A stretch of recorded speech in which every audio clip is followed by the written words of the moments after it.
Parfois, nous entrons dans une mosquée avec le cœur présent, mais l'âme agitée. Parfois, nous faisons nos ablutions, nous prions, nous répétons les paroles, mais quelque chose ne va pas. Un doute s'installe, une inquiétude silencieuse, une peur invisible. Et sans nous en rendre compte, nous tombons dans l'un des pièges les plus subtils de Shaitan. Pas le péché évident, mais le déséquilibre. Si dès ces premières paroles tu ressens quelque chose dans ton cœur, prends un instant pour aimer cette vidéo, t'abonner à la chaîne et la partager. Ce simple geste peut permettre à ce rappel d'atteindre quelqu'un qui en a profondément besoin. Un jour, un homme raconte qu'il est allé à la mosquée pour assister à un cours. Il est allé faire ses ablutions. À côté de lui, un autre homme faisait le wudu. Il se lavait longuement, sans s'arrêter, lavant presque tout son corps. L'homme n'y prêta pas attention au début. Après quelques minutes, ils entrèrent tous les deux dans la mosquée et la prière commença. Lorsque l'imam dit Allah Akbar, cet homme répéta Allah Akbar encore et encore, 6 ou 7 fois, comme s'il doutait. Puis il quitta la prière. Il retourna faire ses ablutions, revint, recommença la même chose, répéta Allah Akbar plusieurs fois, puis quitta encore la prière. La prière se termina, les gens partirent, la nuit avançait, et cet homme était toujours là, allant et venant entre les ablutions et la prière, prisonnier de ses doutes. Qu'est-ce qui n'allait pas chez cet homme? Ce n'était ni un manque de foi ni un manque de sincérité. C'était Shaitan. Shaitan venait à lui et lui murmurait, « Ton intention n'est pas correcte, recommence. As-tu vraiment bien lavé ton pied? Es-tu sûr ?» Et l'homme doutait.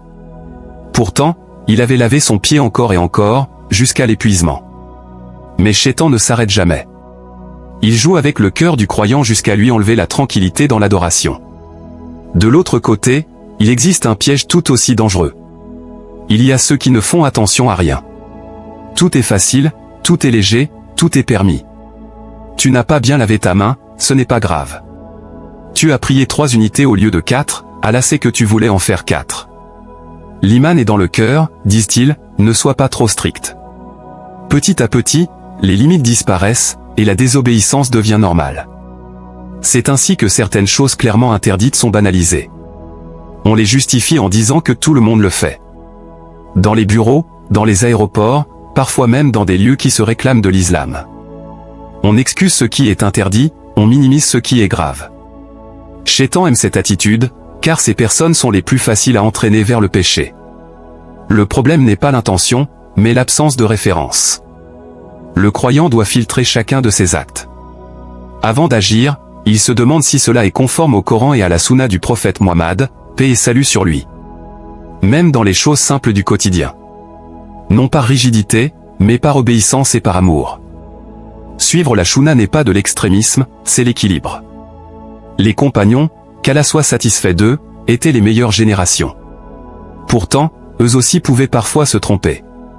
La différence, c'est qu'ils avaient le prophète Mohammed, paix et salut sur lui, pour les corriger. Nous, aujourd'hui, nous n'avons que le Coran et la Sunna authentique.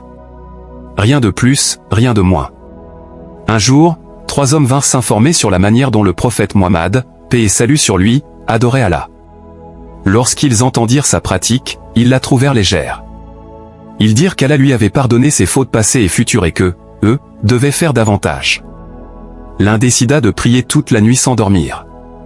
Le second décida de jeûner tous les jours sans jamais rompre son jeûne. Le troisième décida de ne jamais se marier. Lorsque le prophète Mohammed, paix et salut sur lui, apprit cela, il ne les approuva pas. Il rappela qu'il priait et qu'il dormait, qu'il jeûnait et qu'il rompait son jeûne, et qu'il s'était marié.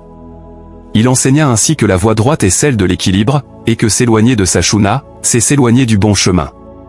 Le vrai chemin n'est ni l'excès qui épuise, ni la négligence qui égare. Le vrai chemin est l'équilibre. Allah n'a pas rendu la religion lourde, mais il n'a pas rendu le haram léger non plus. Revenir constamment au Coran et à la Sunna protège le cœur des pièges de Shaitan et ramène la paix dans l'adoration. Si ce rappel t'a touché, ne le garde pas pour toi. Aime cette vidéo, partage-la et abonne-toi à la chaîne pour recevoir d'autres rappels qui rapprochent du Coran, de la Sunna et d'Allah.